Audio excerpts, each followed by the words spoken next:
ಆತ್ಮೀಯ H16 news ಅರ್ಥಾತ್ ಸೀತಾರಾಮ್ ನ್ಯೂಸದ ವೀಕ್ಷಕರೇ, ನಾನು ನಿಮ್ಮವ ಎಂ ಆಯುಧ ಮಲ್ಲಪ್ಪ ಜೊತೆ ಅವರು.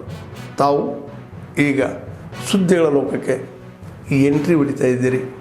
ಈ ಸುದ್ದಿಗಳನ್ನು ಪ್ರತಿಯೊಂದು ನೋಡೋ ಜೊತೆಗೆ ನಿಮ್ಮ ಅಭಿಪ್ರಾಯಗಳನ್ನು ಹಂಚ್ತಾ ಇರಿ. ಯಾಕಂದರೆ ಈ ಸುದ್ದಿಗಳು ನಿಮಗಾಗಿ, ನಿಮ್ಮ ಬದುಕಿಗಾಗಿ, ನಿಮ್ಮ ವೈಚಾರಿಕೆಗಾಗಿ, ನಿಮ್ಮ ತಿಳುವಳಿಕೆಗಾಗಿ ಅನ್ನೋದು ನಿಮಗೂ ಗೊತ್ತು. ಜೊತೆಗೆ ನಮಗೂ ನಿಮ್ಮೊಂದಿಗೆ ಇದೊಂದು ಮಾತಾಡುವಂಥ ಜೊತೆಗೆ ಸುದ್ದಿಗಳನ್ನು ಬಿಡುವಂಥ ಕೆಲಸ. ಈ ಕೆಲಸದಲ್ಲಿ ನಾವು ನಿಮ್ಮೊಂದಿಗಿದ್ದೀವಿ ಅಂತ ಹೇಳ್ತಾ ನೋಡ್ತಾ ಇರಿ ಸುದ್ದಿಗಳನ್ನು.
ರಾಜ್ಯದಲ್ಲಿ ಭಾರತೀಯ ಜನತಾ ಪಾರ್ಟಿ ಸರ್ಕಾರ ಇದ್ದಂಥ ಸಂದರ್ಭದಲ್ಲಿ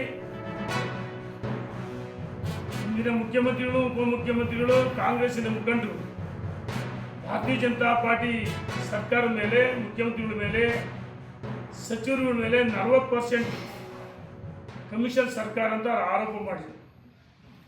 ಗುತ್ತಿಗೆದಾರ ಸಂಘ ಅಧ್ಯಕ್ಷ ಕೆಂಪಣ್ಣನ ಕರೆಸಿ ಅವ್ರ ಮನೆಯಲ್ಲೇ ಡ್ರಾಫ್ಟ್ ರೆಡಿ ಮಾಡಿಸಿದ್ರು. ಸಂಘ ಎಲ್ಲ ಒಂದ್ ಕಡೆ ಕಾಂಗ್ರೆಸ್ ಏಜೆಂಟ್ ಅಂತ ಅವತ್ತು ಕೆಲಸ ಮಾಡಿದ್ರು. ನರೇಂದ್ರ ಮೋದಿ ಅವರಿಗೆ ಪತ್ರ ಬರೆದ್ರು, ಲೋಕಾಯುಕ್ತಕ್ಕೆ ಹೋದ್ರು. ಲೋಕಾಯುಕ್ತ ಕಳೆದ ತಿಂಗಳು ಯಾವುದೇ ಪುರಾವೆಗಳಿಲ್ಲ ಅಂತ ಹೇಳಿ ಕ್ಲೀನ್ ಚಿಟ್ ಕೊಡ್ತು. ಇಂದಿನ ನಮ್ಮ ಸರ್ಕಾರದ ಕಾಂಗ್ರೆಸ್ಸಿನ ಮುಖಂಡರುಗಳು ಪೇ ಸಿಎಂ ಮತ್ತೆ ಪೇ ಸಿಎಂ ಅಭಿಯಾನ ಮಾಡಿದ್ರು ನಮ್ಮ ಸರ್ಕಾರ ಅವಧಿಯಲ್ಲಿ. ನಾನು ಕೇಳ್ತೀನಿ ರಾಹುಲ್ ಗಾಂಧಿ ಅವರಿಗೆ, ಮಲ್ಲಿಕಾರ್ಜುನ್ ಖರ್ಗೆ ಅವರೇ, 3 ದಿವಸದ ಹಿಂದೆ ರಾಜ್ಯದ ಗುತ್ತಿಗೆದಾರ ಸಂಘ ಮಾನ್ಯ ಮುಖ್ಯಮಂತ್ರಿಗಳಿಗೆ, ಉಪಮುಖ್ಯಮಂತ್ರಿಗಳಿಗೆ, ಸಚಿವರಿಗೆ ಪತ್ರ ಬರ್ತಾರೆ. ರಾಜ್ಯದಲ್ಲಿ ನಿಮ್ಮ ಸರ್ಕಾರ ಅಧಿಕಾರಕ್ಕೆ ಬಂದ ಮೇಲೆ ನಾವು ಯಾವುದು ಕಮಿಷನ್ ತಿನ್ನಲ್ಲ ಅಂತೇಳಿ ಅಧಿಕಾರಕ್ಕೆ ಬಂದ್ರಿ. ರಾಜ್ಯದಲ್ಲಿ 80% ಕಮಿಷನ್ ಹಣ ಕೇಳ್ತಾ ಇದ್ದಾರೆ. ನಾವು ಗುತ್ತಿಗೆದಾರರ ಮುಂದೆ ಯಾವುದೇ ಕಾಮಗಾರಿಗಳನ್ನು ಮಾಡಲ್ಲ. ನಿಮ್ಮ ಸರ್ಕಾರ ಅತ್ಯಂತ ಭ್ರಷ್ಟ ಸರ್ಕಾರ ಅಂತೇಳಿ ಪತ್ರವನ್ನು ಬರ್ತಾರೆ. ಇದರಲ್ಲಿ ಕೇಂದ್ರದ ಕಾಂಗ್ರೆಸ್ಸಿನ ಮುಖಂಡರಿಗೆ ಎಷ್ಟು ಪಾಲು, ರಾಜ್ಯದಲ್ಲಿ ಅಧಿಕಾರದಲ್ಲಿರ್ತಕ್ಕಂಥ ಯಾರಿಗೆ ಎಷ್ಟು ಪಾಲು ಅಂತೇಳಿ ಇದಕ್ಕೆ ಉತ್ತರವನ್ನು ಕೊಡಬೇಕಂತೇಳಿ ನಾನು ಸನ್ಮಾನ್ಯ ರಾಹುಲ್ ಗಾಂಧಿ ಅವರಿಗೆ, ಮಲ್ಲಿಕಾರ್ಜುನ್ ಖರ್ಗೆ ಅವರಿಗೆ ಸವಾಲು ಹಾಕ್ತೀನಿ. ಒಂದ್ ಕಡೆ ಬ್ರಹ್ಮಾಂಡ ಭ್ರಷ್ಟಾಚಾರ, ಗುತ್ತಿಗೆದಾರ ಆರೋಪ ಮಾಡಿದೆ, ಹಣನೇ ಬಿಡುಗಡೆ ಮಾಡಿಲ್ಲ. ಇಂಥ ಕೆಟ್ಟ ಸರ್ಕಾರ ಅಧಿಕಾರದಲ್ಲಿದೆ ಇವತ್ತು. ನಾನು ಕೇಳ್ತೀನಿ ಸರ್ಕಾರಕ್ಕೆ,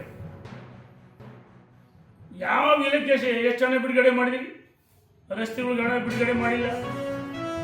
ಸಂಪೂರ್ಣವಾಗಿ ರಾಜ್ಯದ ರಸ್ತೆಗಳಿರ್ಬೋದು, ನಮ್ಮ ಕ್ಷೇತ್ರ ರಸ್ತೆಗಳು ಹಾಳಾಗಿದ್ದಾವೆ. ಇದ್ರ ಜೊತೆಗೆ BPL ಕಾರ್ಡ್ ರದ್ದು ಮಾಡ್ತದೆ. ಯಾಕಂದ್ರೆ ನಿಮ್ಮ ಹತ್ರ ಹಣ ಇಲ್ಲ. ಗೃಹಲಕ್ಷ್ಮಿ ಕೊಡೋಕೆ ಹಣ ಬಿಡುಗಡೆ, ಗೃಹಲಕ್ಷ್ಮಿ ಹಣ ಬಿಡುಗಡೆ ಮಾಡಿ.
ಆದ್ಮೇಲೆ ಎಲ್ಲ ಸುದ್ದಿಗಳನ್ನು ನೋಡಿದ್ರಲ್ಲ, ಏನು ಅನಿಸ್ತು ನಿಮಗೆ? ಇದರಲ್ಲೇ ನಿಮ್ಗೆ ಲೈಕ್ ಆಗಿರ್ಬೋದು, ಡಿಸ್ಲೈಕು ಆಗಿರ್ಬೋದು, ಕಾಮೆಂಟ್ ಬೇಡಪ್ಪ ಅಂತೂ ಅನಿಸಿರ್ಬೋದು, ಕಾಮೆಂಟ್ ಮಾಡಬೇಕಪ್ಪ ಅನಿಸಿರ್ಬೋದು, ಶೇರ್ ಮಾಡಬಾರ್ದಪ್ಪ ಅನಿಸಿರ್ಬೋದು, ಅದು ಮಾಡಬೇಕು ಅನಿಸಿರ್ಬೋದು.